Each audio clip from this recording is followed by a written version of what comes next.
Welcome to the AI Applied podcast. Today, Jaeden, we're talking about ChatGPT's new image generator. We've been sort of talking about this offline a little bit, but it's GPT Image 1.5. And there's a couple of cool things about this. First of all, we talked about this thing, I think, Jaeden, on a previous episode about GPT 5.2 and how it was noticeably more focused on helping people do work.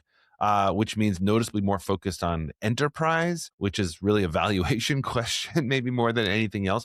But the interesting thing here is that Image 1.5 is sort of the same thing. So first of all, it really is a huge jump, but it really follows in the trail and the tracks of NanoBanana, Google's Gemini's NanoBanana Pro, where everything just becomes much more customizable. It's cheaper, everything else. Like, this is a whole thing where this model is really tuned for precise instruction and multi-step edits and changes that are like layout aware changes, and it just feels like it's something designed for business. Okay, so you love when these image models come out. You saw this and thought what?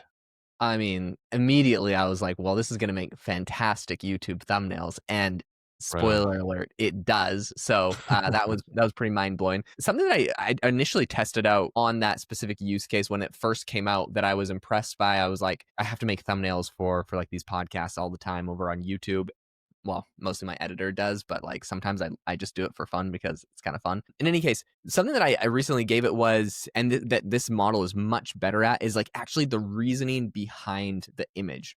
So much of how good the quality of your output and your images isn't just the model, because the models are like, they sort of are okay and understand how to generate images. I think we're going to get a lot of updates. We'll go over a bunch of cool updates they have here, but like understanding what you actually want is tricky, and how to put it together is tricky. Because if we were all master, prompters, let's say, like we could just prompt like an artist, our prompt is our paintbrush, you could imagine, then I think our images could be much better. But let's be honest, most of us don't do that. So in my prompt, I wanted to create like an airplane flying through the sky, and like the smoke from the back of the airplane, like in cloud letters, was writing like new OpenAI model, and like Sam Altman's driving the airplane, and there's like a logo, an OpenAI logo on it, and there's like me looking shocked. This is the thumbnail I wanted to create for this topic. And in fact, yeah, so anyways, I tested this out. I just like threw those words basically mashed in there. And I was really curious like how it was going to interpret it, because I've done this in worse image models, and maybe even their old image model would fall prey to this sometimes. But like maybe it would do that, but the words would be really tiny in there. It wouldn't understand that this is supposed to be a thumbnail. The text is supposed to be big. Like, how is it going to show like an airplane flying through the sky and you'd be able to see like who's flying the airplane? Like, I mean, logically, this doesn't make sense. So it's like up to interpretation of the model. It did an incredible job. It had this giant cartoon like head of Sam Altman, like almost the size of the airplane, flying the airplane. I was like, okay, well played. Like, you can see who it is. The logo was clear. The way they like positioned the airplane, you could tell there was an airplane, but you could still see all of the letters in the sky. It just did it so well. It looked super realistic. I was just really impressed by the reasoning and how it composed the image, because no longer are we just saying make a cinematic forest and it just kind of makes a cinematic forest. Like, I'm throwing like multiple elements. I'm throwing logos. I'm throwing like people's names that it has to go on, search the internet and see who the heck that person is and put them in there. I didn't give it a picture of Sam Altman. And to be fair, it didn't do a great job when I just told it to do Sam Altman.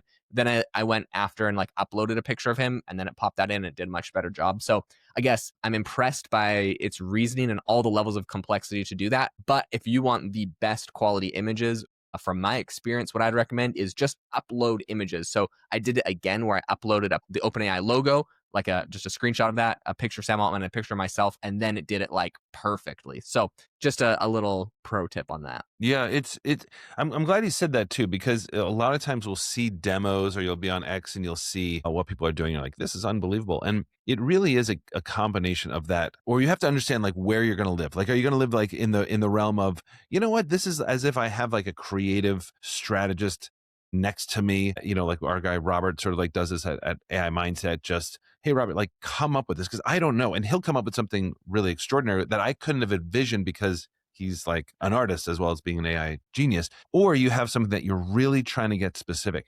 And it's interesting, like when you're trying to get specific, and Jaeden, this is sort of goes into much deeper conversations about why agents fail so often. Like, the prompt has to be really exact, and then you can kind of keep replicating, but then you might have like, model drift and things like that. But to your point too, this idea of uploading pictures. So first of all, I find the same. I find this really comparable to NanoBanana. So that's just good for consumers. I don't know how OpenAI is affording all this. I guess they're just raising tons of money, or they are starting to raise tons of money. But the other thing about like the photo thing is really interesting, right? So I was trying to do a photo of me and Finn, kind of like for like a kind of a Christmas present. We're going on like an adventure. So Finn is about to be 17. So first of all, I just was thinking like, is it even going to let me, do this? Because sometimes they'll be like, oh, I can't do a photo of a kid or something like that. But like Finn looks like a young adult, which he obviously is. So I put in a picture of me and a picture of him. Nailed the picture of me, like I mean, unbelievable. And then the picture of him was off. So I uploaded like 5 more.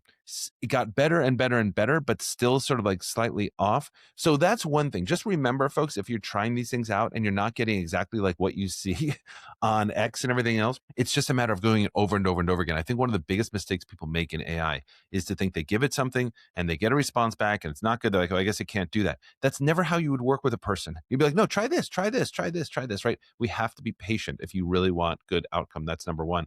And number two is just, I mean, Jaeden, like you are the example you just gave on sort of like a micro scale is really powerful, right? Like you are a small company. AIbox.ai is doing extraordinary things. And by the way, guys, $19 a month, AIbox.ai. Holy smokes. This gives you access to all the models instead of paying what I'm paying, which is about $450 a month. And you can just do them side by side. Again, don't know how Jaden's doing this. $19 a month. It's phenomenal. And you can build your own like mini agents in there with workflows. Unbelievable. AIbox.ai. Christmas presents for the whole family, everybody. But Jaeden, when you're doing sort of like your business, you have all these problems to solve, right? And the problems that you are trying to solve are the problems of small business. Like, hey, we need thumbnails because this is our marketing. And what I think this does, in the same way NanoBanana does, is you can tweak it in such a way where you're not just trying to recreate the entire image over and over and over again. And when I've tweaked it, like, hey, make my shirt green. Now make it a slightly lighter green, slightly lighter green. It's incredible. And this is the market that I think both OpenAI and Google are both going after. 100%. Okay, one other thing I just got to say real quick that I'm super stoked about for people that may have tried it in the past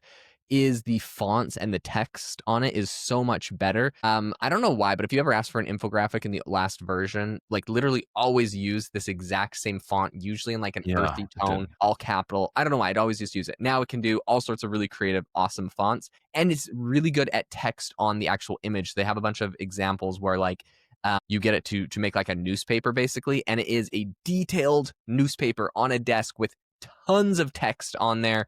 You can read it all very clearly. It's all in the same font. That to me is really exciting, and also the spelling is much better in it. It's really funny. The other day I had a plumber come to my house and give me a quote, not to my personal house, a rental that I have. And he sent me over like a text on the phone of like his card and the quote for fixing the plumbing issue that they had there. It's like a toilet leak on the 2nd floor. It was horrible. Anyways, I'll spare you the gory details. But he sent me over his business card, and it was really interesting because like right off the bat, looking at it, I could just tell it was created by ChatGPT, even though it looked like a great business card. It's just the colors. I mean, basically the colors, like those earthy tones that ChatGPT like always used on the last model for some reason. I don't know why. And then I was looking at the text on it, and it was like, I mean, it had like his logo, it had his phone number, it had his email, his name. Like it looked like a really good business card with this like graphic of a plumber. Like it was awesome. But when I looked at it, I was like, by the way, there's a typo in the word like handyman. Like it's missing the A at the end. He's like, oh shucks, I didn't even realize that. And I'm like, and also like it doesn't say .com at the end of your email, so you might want to fix that. And he's like, oh, thanks so much, man. Anyways, it was hilarious. But it was like, these are the problems that ChatGPT has. And the funny thing is, people use it anyways. People don't care. They're going to use the product. And so I'm really excited now that they have this new model. It's much better. It's not going to make those same text errors. And the next time I get a plumber texting me their business card they made with ChatGPT, the spelling should be perfect. So I'm excited for that. No, 100%. And this is the other thing about these tools is that all of a sudden they're becoming really practical. I think that one of the giant things that was happening with image generators, at least in my mind anyway, is and now I'm there with video generation too, by the way.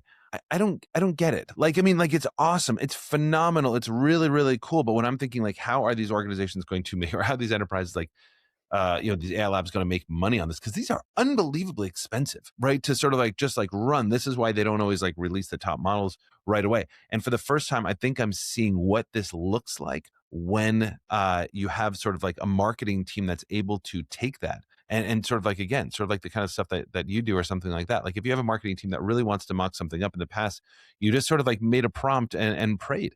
And now you sort of like have a system by which you can kind of keep on tweaking it. And also, Jaden, the example you were just using, I just absolutely love, because you can take existing images and you can put different kinds of text in here. And the other kind of thing that I love about this is that OpenAI always had that sort of like, it's not a shimmer, but it had like this, it always had like this same kind of like look to it. Like you knew immediately. It's the same thing that I have the problem I have with NanoBanana Pro's infographics. They're amazing, but unless you really style them yourself, like my guy Robert does, they're all going to look sort of like that same kind of like Tron kind of like look. Like Yeah. that'll go away, but it's the customization. I just think it's absolutely awesome. Anyway, I know we're kind of going at time here, Jaden, but like I was just like super excited about this model coming out. I think enterprises are going to love it, and I think we're only at the beginning. Yeah, 100%. This is one I would say it's ready for prime time. Test it out, use it. Any of your graphic design or image generation needs, this is the model that I'm currently using the most. There's a lot of other ones out there. This is what I'm seeing that I'm excited about. Thank you so much, everyone, for tuning into the podcast today. Make sure it's almost Christmas time, and the number one thing that you could give Conor for Christmas, he was just telling me this before we got started on the show. He was just saying it would absolutely warm his heart is if you could leave a rating or review on the show. It would be the greatest Christmas present we could ever receive. That's right. So we'll actually be offline for a lot of the Christmas season. You'll see fewer episodes, but we will be back at full force in January, assuming everyone gives us a rating and reviews. We're begging you, please drop those ratings and reviews. All right, hope you guys all have a great rest of your day. We'll catch you in the next episode.